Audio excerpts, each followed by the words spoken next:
ಎಲ್ಲರಿಗೂ ನಮಸ್ಕಾರ.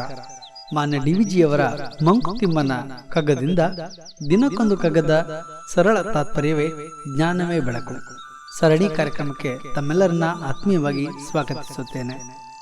ಇಂದಿನ ಸರಣಿ ಸಂಚಿಕೆ 149. ನಾನು ನಿಮ್ಮೊಂದಿಗೆ ಕರುಣಾಕರ ಬೆಳಕೂರು.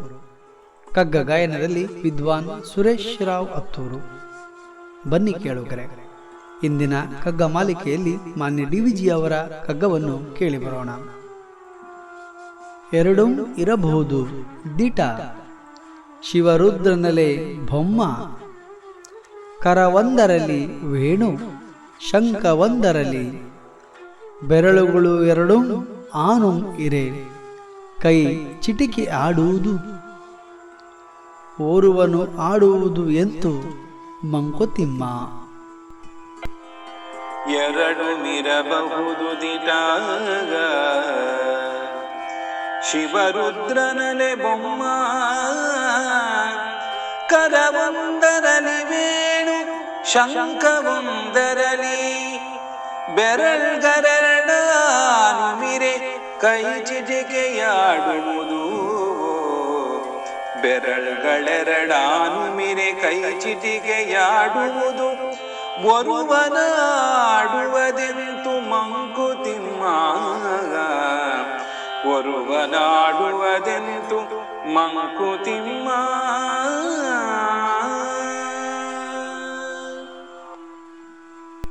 ಬಂಧುಗಳೇ, ಈ ಜಗತ್ತಿನಲ್ಲಿ ಭಗವಂತನು ಎರಡು ಬಗೆಯಲ್ಲಿ ಕಾಣುತ್ತಾನಂತೆ. ಮಂಗಳಕರನಾಗಿರುವಂಥ ಶಿವನು ಶಾಂತನೂ ಹೌದು, ಕಾಲ ಭಯಂಕರ ರುದ್ರನೂ ಹೌದು. ಇವೆರಡು ರೂಪಗಳು ಚಂದ್ರಶೇಖರ, ಸದಾಶಿವ, ಪರಶಿವನಲ್ಲಿದೆ. ಅಂತೆಯೇ ಒಂದು ಕರದಲ್ಲಿ, ಅಂದರೆ ಒಂದು ಕೈಯಲ್ಲಿ ಬಿದಿರ ಕೊಳಲನ್ನು ಹಿಡಿದುಕೊಂಡು ಗೋಪಿಕಾಸ್ತ್ರೀಯರನ್ನು ತನ್ನತ್ತ ಸೆಳೆಯುವವನು, ಮತ್ತು ಇನ್ನೊಂದು ಕರದಿಂದ ಶಂಖವನ್ನು ಊದಿ ಯುದ್ಧಕ್ಕೆ ರಣಘೋಷಣೆಯನ್ನು ನೀಡಿದವನು ಶ್ರೀಕೃಷ್ಣ ಪರಮಾತ್ಮ. ಈ ಜಗತ್ತಿನಲ್ಲಿ ಹೀಗೆ ಎರಡು ರೂಪಗಳು, ಪರಿಕಲ್ಪನೆಗಳು ಸತ್ಯವೇ ಆಗಿರಬಹುದು. ಕೈಯಲ್ಲಿರುವ ಎರಡು ಬೆರಳುಗಳಿಂದ ಚಿಟಿಕಿ ಹಾಕುವುದಾದರೂ ಏಕಾಂಗಿಯಾಗಿ ಆಟವನ್ನು ಆಡಲು ಸಾಧ್ಯವಿಲ್ಲ.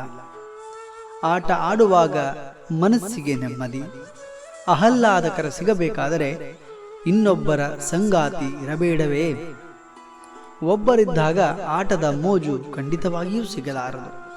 ಹಾಗಾಗಿ ಮಾನ್ಯ ಗುಂಡಪ್ಪನವರು ಒಬ್ಬನೇ ಹೇಗೆ ಆಟ ಆಡಲು ಸಾಧ್ಯವೆಂಬ ಪ್ರಶ್ನೆಯನ್ನ ನಮ್ಮ ಮುಂದೆ ಇಡ್ತಾರೆ.